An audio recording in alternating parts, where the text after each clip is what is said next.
we do know that there are certain governments in Africa that have been learning from the China model, learning from the China experience. In terms of the Chinese perception, Ethiopia, for example, is regarded as the best student of China model in the whole Africa. And for a while, I think Ethiopia was able to benefit from that model.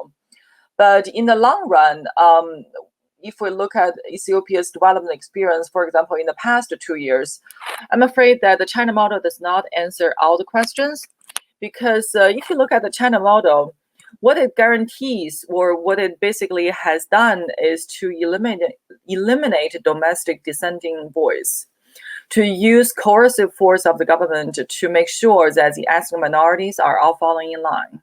So when we look at the Xinjiang Uyghur region and the Tibetan region, those regions are not making big troubles for the central government to implement its policy.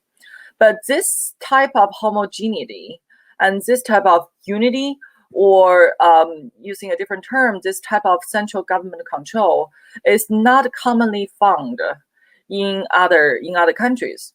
Like, for example, in Ethiopia, we're seeing the ethnic conflicts or the confrontations that came from the unfair distribution of the economic benefits from the development plans, actually has created problems for this model to move forward.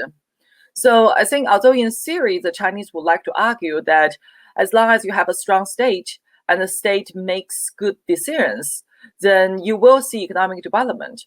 That might be true in the Chinese case so far. We will see how it goes in the future.